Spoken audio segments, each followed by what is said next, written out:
Hi, everyone. My name is Paul Sonneveld, and welcome to another live episode of Marketplace Masters. Today, we're going to take on one of probably the oldest debates in the Amazon world, 1P or 3P. For years, brands have really treated this as a fixed choice.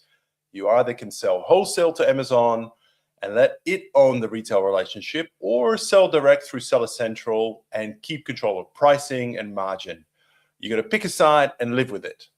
But the brands doing this the best have really stopped choosing this between these two models, right? They run a hybrid portfolio, some products on the 1P side, some on the 3P side, and they're very deliberate about where they range their products on a SKU by SKU basis. Now, joining me today to unpack how that works are Sebastian Barros and Stefan Putter from Leadsphere. There they are. Who build and manage these hybrid setups for brands every day. Now, let me briefly introduce them to the audience. Sebastian is the founder and CEO of Leadsphere, a Mexico-based agency and certified Amazon commerce partner specializing in full-service marketplace management across Amazon and Mercado Libre. His team manages both 1P vendor and 3P seller programs for leading consumer brands and helping them navigate the unique dynamics of e-commerce in Mexico and Latin America. Stefan is the co-founder and CEO of Leadsphere, where he has led the company since its launch 8 years ago.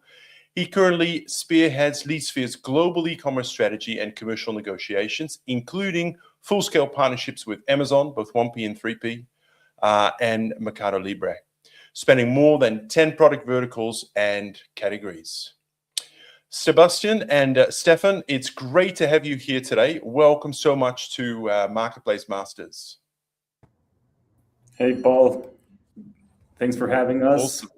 A pleasure to be here. No, it's an absolute pleasure. I really look forward to you delving into your expertise and getting also I guess more of a LATAM and Mexico emphasis on some of the conversation, which would be awesome. Now, before we dive into it, just a reminder to our audience: this is a live recording, which means maybe some things will go wrong. We'll see. But more importantly, you have the opportunity to actually ask your questions and put them to Stefan, put them to Sebastian, and get some real interaction going. So this is audience participation live. So don't hold back.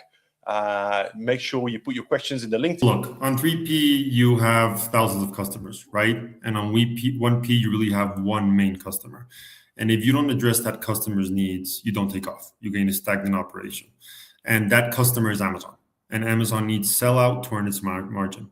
On 3P, you're building demand and loyalty across thousands of people. So these aren't two versions of the same business. They're two different customers, two different platforms, and they require two different strategies. So focusing on right now on 1P, what do you gain? You gain mainly three things, right?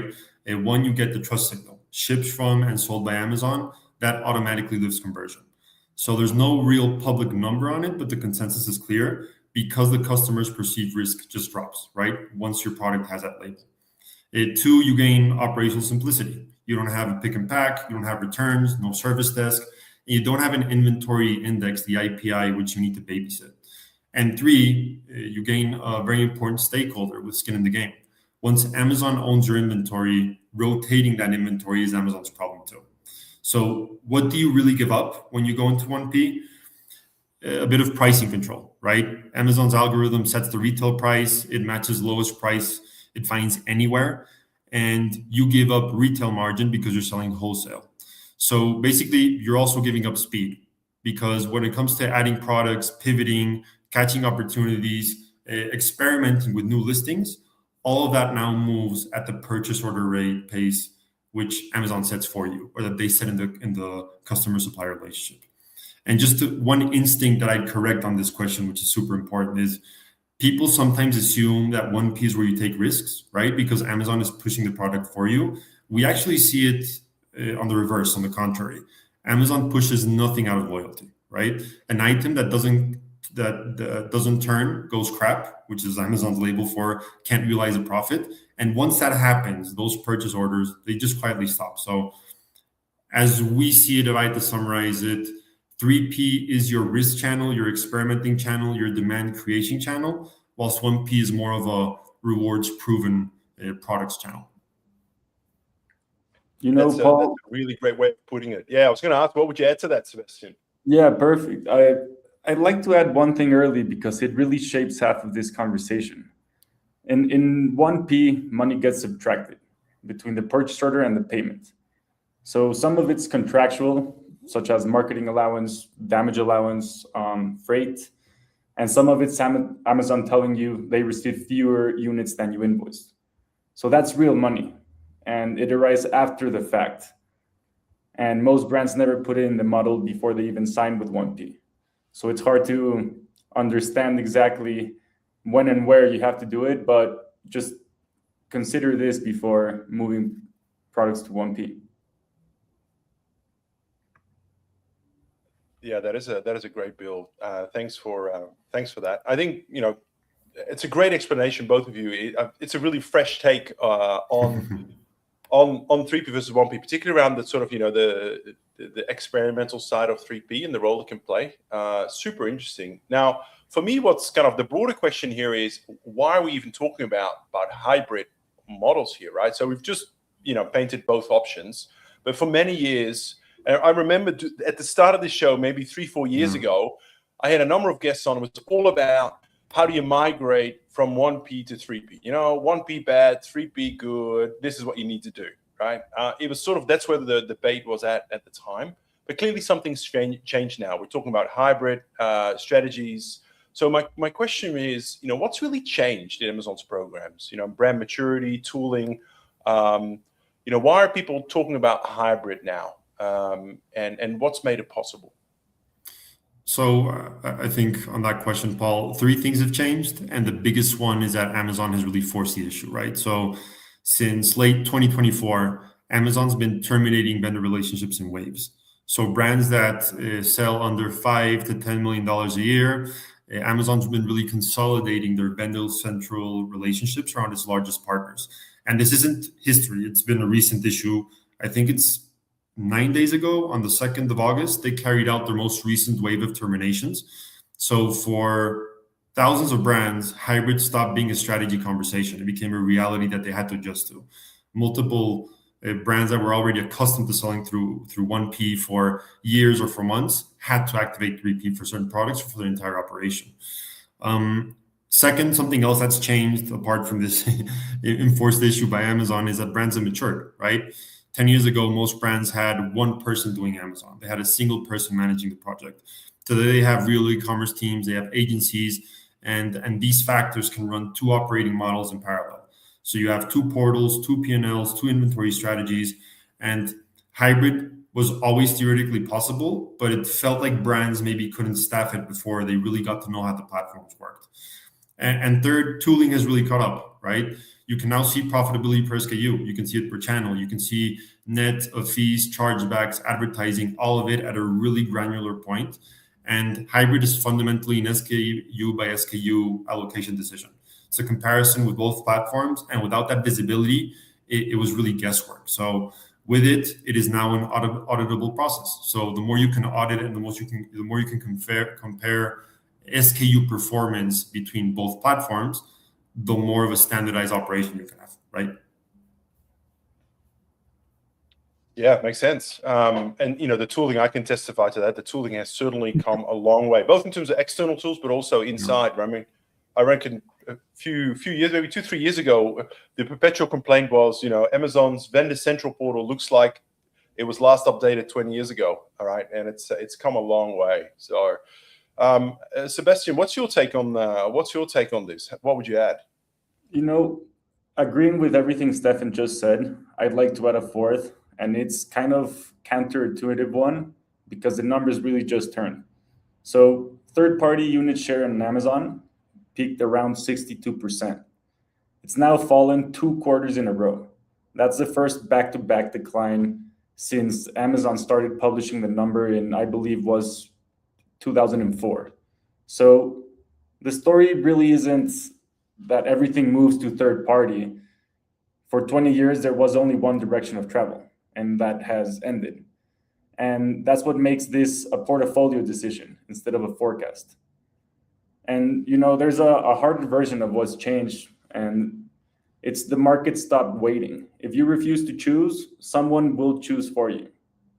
So we keep walking into categories in Mexico where around 40 to 60% of brands' demand is served by unauthorized resellers. Huge.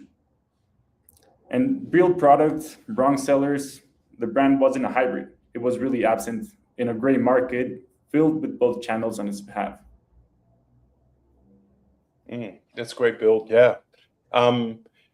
So when you think about, I think it was, Stefan, you're saying it's like a SKU by SKU proposition. You talked about profitability and the profitability driving a lot of the decisions, but I want to just drill down a bit more on that question. I mean, when you when you onboard a client, or when you look at a client's portfolio, right? I'm talking about their product portfolio, right, or brand catalog. In addition just to pure profitability, I mean, what other logic do you apply to decide this ASIN's better on 1P, this ASIN should be 3P? Walk us through maybe the framework that you use for this. So actually, I think Sebastian might want to take the lead on this one. All right. So if we go to the framework, there's a couple of ways we can really review, and we have a couple of ways we can get to do that. And one is tracking really the if the distributor is falling, or if you're having issues with Amazon. And really, I'm looking at my notes, but so it's kind of like a price discipline, and you kind of caught me off guard here, Paul, but where it actually works. The price discipline on Amazon is almost never an Amazon problem, right?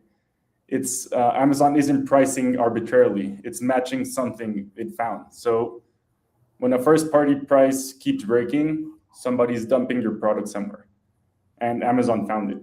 So somebody, the fix isn't a conversation with your vendor manager. It's figuring out which distributor is leaking, right? So one tactic I point people to is maybe lot code test buys. You buy the product from an authorized seller, and you trace batch the code back to the distributor who received that batch. And that doesn't measure the leak. It really locates it. So distribution control is Amazon pricing. I don't know if that answers the question.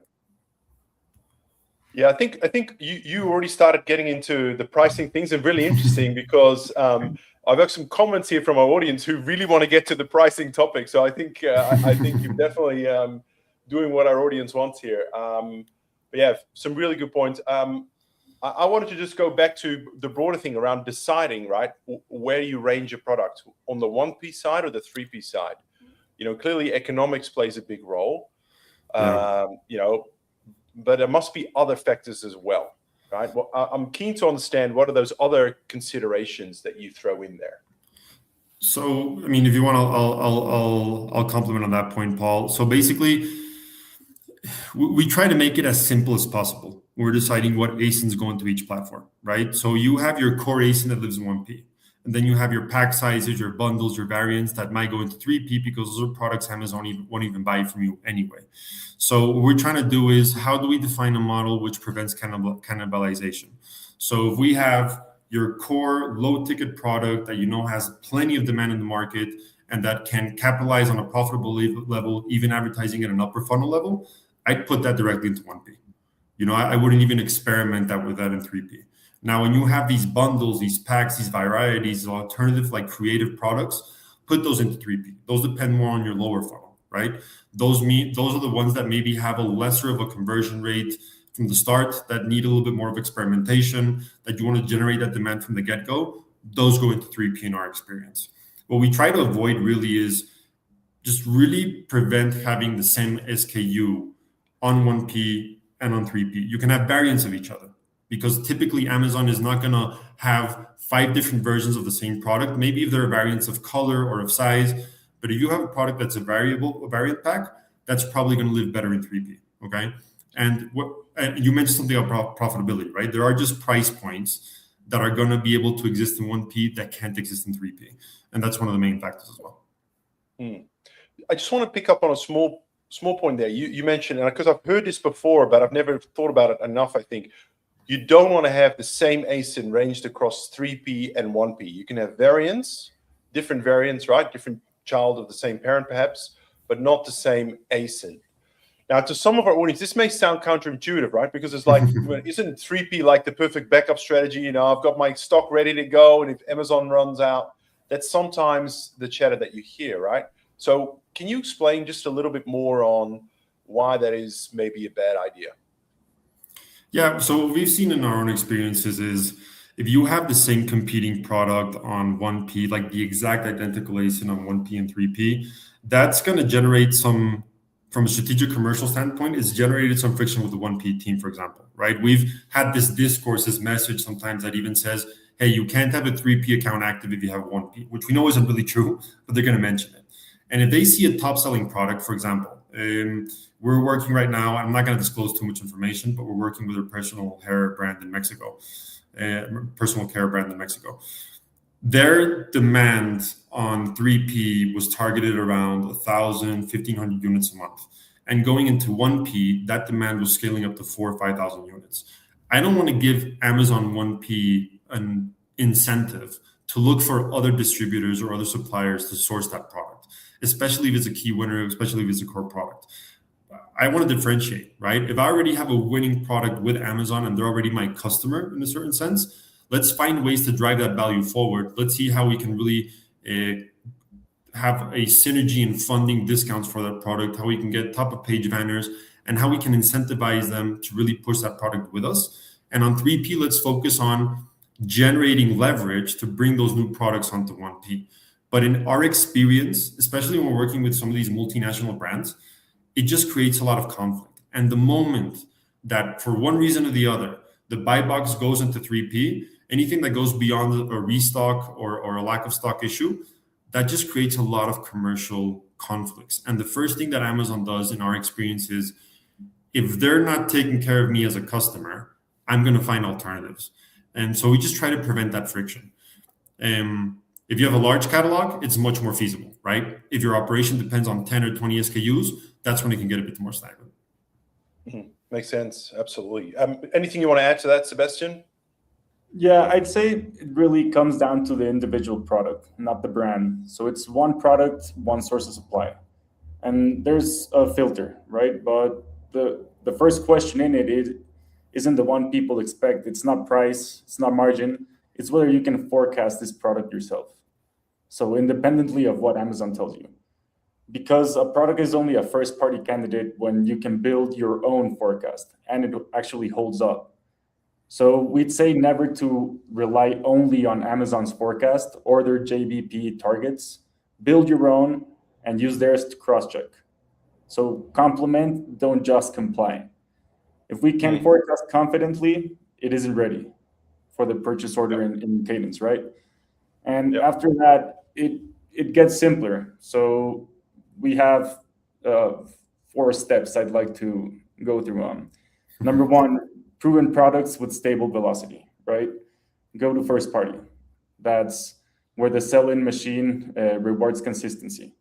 Number 2, new launches, and I believe Stefan already mentioned some of this. New launches, seasonal variants, anything experimental, that stays in third party. That's your lab. Then you graduate the winners with the evidence in hand. So you walk into the vendor conversation with data instead of hope. Number 3, I'd say, is price point. And it usually surprises people which way, because low ticket items, $8 to $10, are often unprofitable in third party once the fulfillment fees load in. But they really do work in first party because Amazon absorbs the fulfillment economics, right? Same for anything heavy or bulky. That's, I believe, one of the clearest places first party still earns its its seat, right? And number 4, price sensitivity. This one decides more cases than people expect, because if a product is map critical, if you got physical retail accounts with price match clauses, putting it in first party hands Amazon the pen. And that can cost you more off Amazon than you can gain off it, or on it, I mean. Thank you, Stefan. I hope people quickly wrote those 4 things down. We'll probably get this turned into a bit of a blog after, so don't worry too much if you missed his 4 points. But there are 4 excellent points to think strategically about, where things go. By the way, just a quick timeout here. A lot of people are leaving us questions and comments. Just kudos to and shout out to John for his questions, and Sam. I will get to that towards the end, by the way. So if you've got other questions, make sure you put them in the chat now. And also just shout out to Stephen. I know Stephen's jumping in there to answer a bunch of questions, which is great too. So thanks, guys. We'll get to them very, very shortly, and feel free to ask us more. Okay, so I think an obvious question that sort of popped in my head, right? Okay, so hybrid, best of both worlds, sounds great. But I know I need to do content, I need to do A+, I need to do advertising, promote my brand. Like, I'm a bit overwhelmed by, do I have to do this twice now, right? Like, do I have to run 2 advertising accounts? Do I have to do all my content? Like, are there any benefits, any, what do I call it? Do I have to duplicate everything, or is some of this shared and therefore I can save time, effort, energy, and maybe capitalize on my previous efforts? For sure. How would you answer that question, Stephen? Yeah, I mean, when it comes to content and advertising, I think it's when you have one brand and one content standard, right? But you need to have 2 advertising strategies. And that's how the channels reinforce each other instead of cannibalizing. So, I mean, in our experience, first-party products are your upper funnel workhorses. They have a higher conversion. Higher conversion means you can afford broader targeting. You can focus on broader category terms, awareness plays, people who've never heard of you, because that's more of that traffic which actually converts. And third party, you run more on your lower funnel. You focus more on retargeting, on defensive branded terms, on conversion promotions. This is where your pricing control lets you close a deal. And so that I would differentiate mainly on the advertising side. But on content, I mean, you do need to have one brand store and one A+ standard, one visual identity, because the final customer, beyond Amazon as your customer in 1P, should never sense that there are 2 operating models behind the storefront. They actually shouldn't perceive that you have 3P and that you have 1P. But you have to know the control difference. On 3P, brand registry locks your content, right? Your titles, your bullets, your images, they're yours alone. On 1P, Amazon's merchandising team has a final say. They can override you. So your most content-sensitive products, that would almost even be an argument for third party. If you're trying to transmit a very specific message for a certain product or a certain brand, you need to be careful to either make sure Amazon 1P doesn't modify anything, or that you lay that groundwork, that framework with them to make sure they don't put their hand in there. And here's the thing. So, I mean, it's 2 channels that don't build trust in the same way, right? I mean, on first party, you have sold by Amazon is the trust. You're basically borrowing Amazon's credibility. On third party, you're building your own. So you have to sequence them.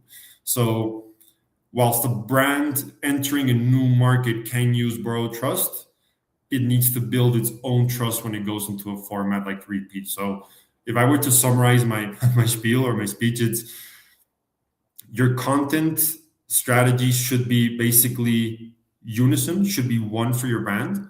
Your advertising strategies have to be completely different.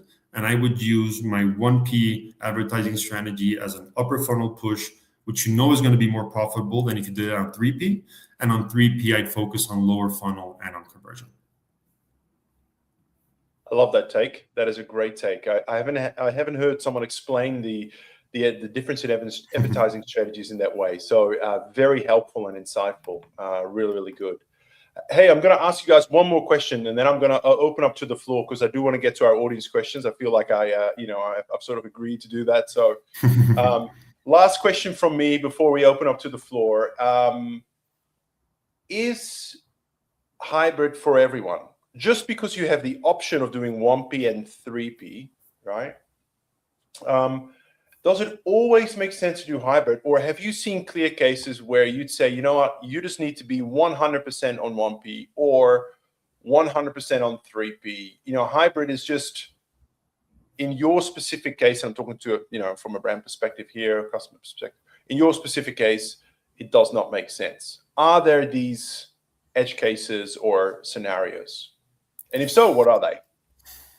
Yeah, I think that it depends on a few factors, right? And most of these factors I consider to be internal.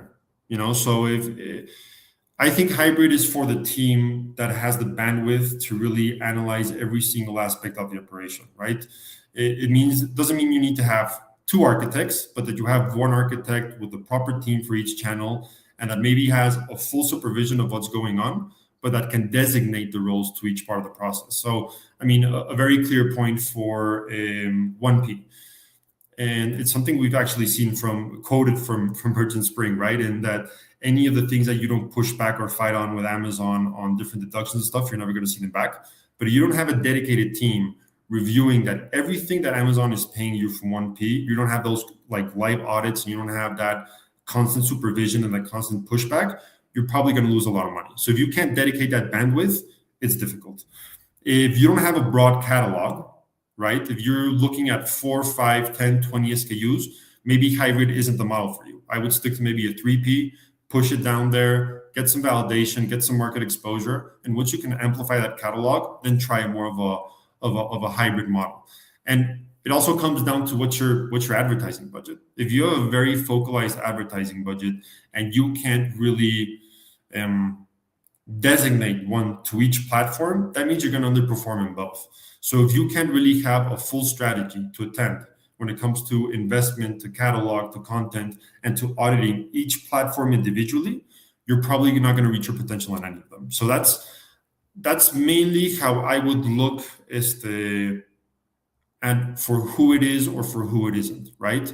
And it also depends a lot on your, I'm sorry that I keep going, but there's a lot of things coming in, right? And when it comes to cash flow, there's a very different process on getting paid 30, 60, 90 days net to getting paid on a 14, 15-day basis.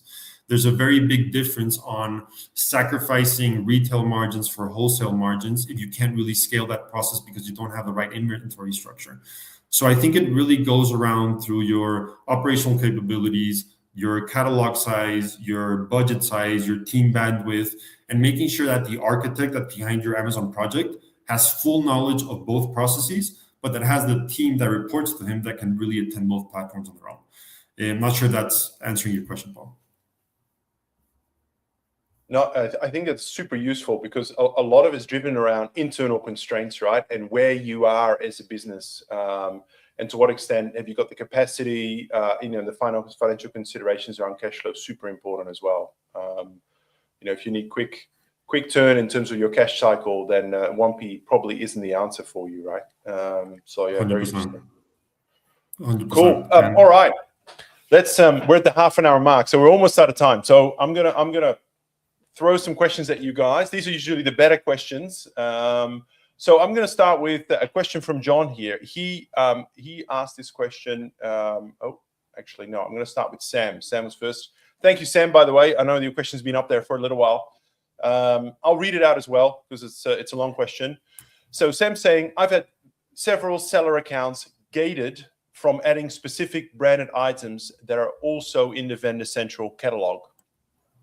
Usually about 3 to 6 months after selling that brand's vendor SKUs on the 3P account. How can we prevent this? And if they are restricted, how do we get that restriction removed? Okay. So what we've seen is that there's this kind of unofficial rule, and sometimes Amazon, when they see that you have the potential to take away sales from their 1P, they're going to block some of those 3P initiatives. The gray hat tactic or the green light tactic that we've seen a bit in Mexico is, how do you differentiate your vendor from your seller account? How do you make sure that you have different business information for each of them? How can you kind of cut that vinculation between both platforms and make them seem as independent businesses? That can also include from creating your accounts from different IP addresses. But the thing is, once that Amazon flags that you're the same person, the same company, That's when a lot of the restrictions comes in. So the quickest win we've found for that, and we've actually just implemented it with a couple of accounts in Mexico, because they're booming on Amazon 3P, right? And then they want to start on Amazon 1P or vice versa, is try and differentiate your business visibility from 1P and 3P, and make sure that you don't give the 1P team a reason to flag you. There's a lot of jealousy here, right? There's a lot of conflict, there's a lot of friction. Once they see a threat to their 1P business, to their profit margin, and once that vendor account manager who's assigned to that account sees that you can affect his internal KPIs, he might find internal blockers to push on you. So try and differentiate your business registration between 1P and 3P. That's been the quickest fix so far we've been able to push.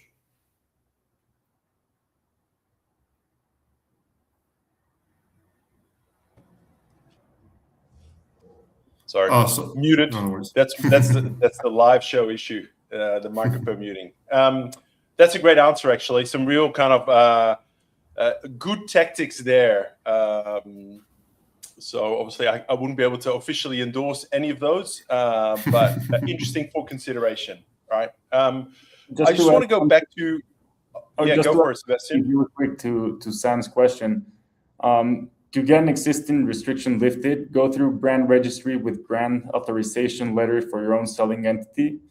Sometimes it clears, often it doesn't, because the block isn't an error. It's really Amazon protecting its own retail offer. So, which is why I'd spend the effort on the catalog architecture instead of the appeal.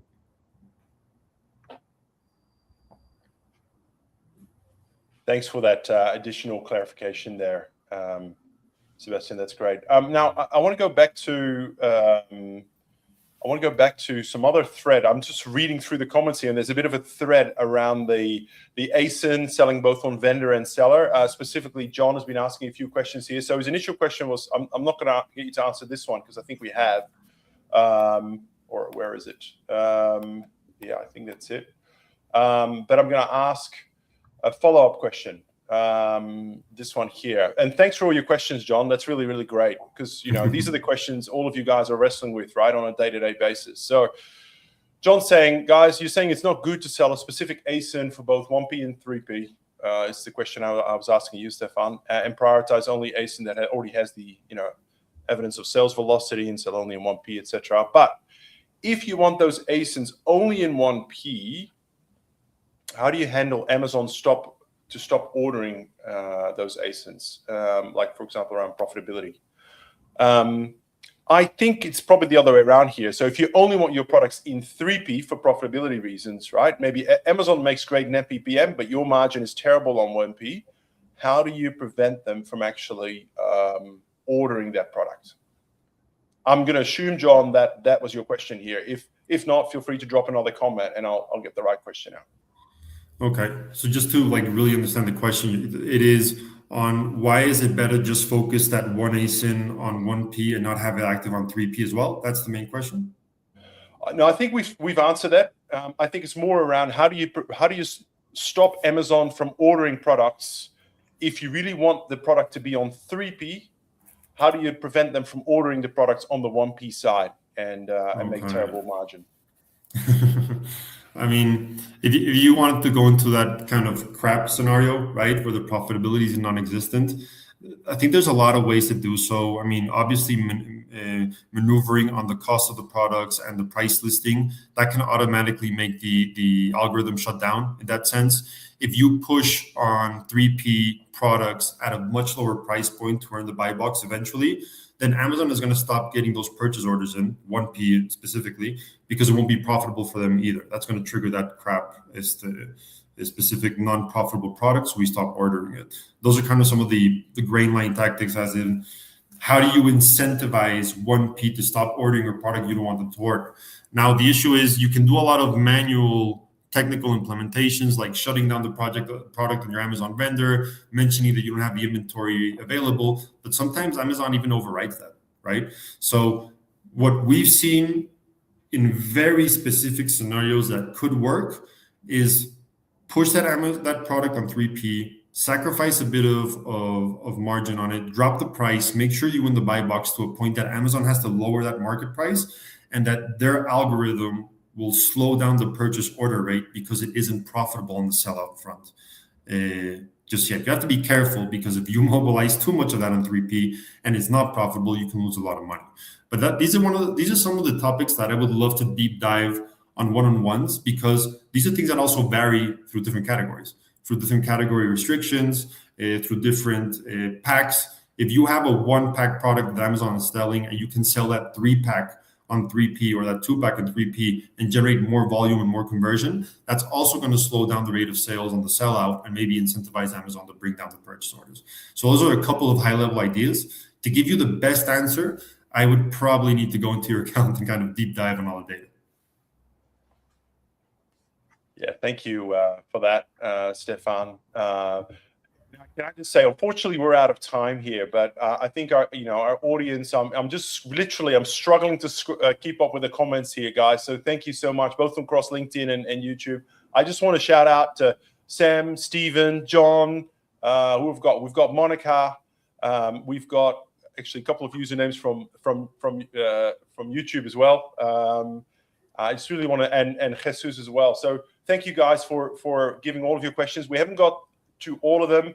I'm going to politely ask Stefan and Sebastian maybe just to go through the comments on LinkedIn and write some responses as well for what we haven't done yet. But also as Stefan said, and I'm sure Sebastian would agree, if anyone's interested in exploring this further, because the devil's in the details, sometimes the answers are very kind of category specific or vendor specific. I really encourage you to get in touch with these guys, which, might as well ask you now, like what is the best way of getting hold of you guys and maybe scheduling a follow-up conversation if there's value there? So I think if you just contact us at our emails that I think they've popped up here on the podcast at some point, we'll be happy to write down our contact details on the link directly. And you can also reach us out through LinkedIn. We're very accessible in that sense. If it has to be a call, a meet, we're just happy to join and help. And we focus this on the day-to-day to make sure you have the best strategy, be it 1P or 3P. Awesome. Yeah, I'm just putting up Sebastian's email as well here. All right. So yeah, just email these guys. As you can see, they're a wealth of knowledge. So make sure you hit them up and get all that knowledge out of them. I mean, I'm sure it'll be a super useful conversation. So yeah, awesome. All right.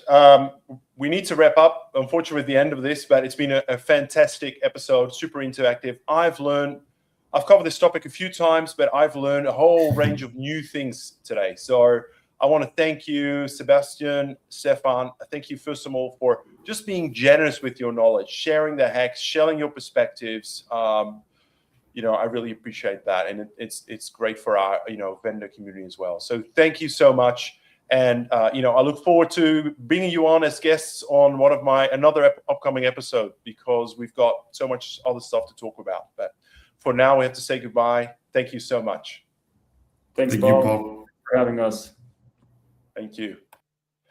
All right, everyone. We're at that time where, we're at the end. We're about 9 minutes over time. So we do have to wrap up. Thank you so much for watching live. If you enjoyed this episode, keep an eye out for the recording. It will go out to everyone who's registered for this episode in the next 24 hours or so, and feel free to forward it on to your colleagues or anyone else in your network who could really benefit from this content. And of course, if you're looking for other content, you feel free to go to merchantspring.io, our resources section there. We've got an extensive library of vendor-focused episodes like this, covering a whole range of topics. So go and check that out. That is at merchantspring.io. For now, goodbye. Until next time. Take care.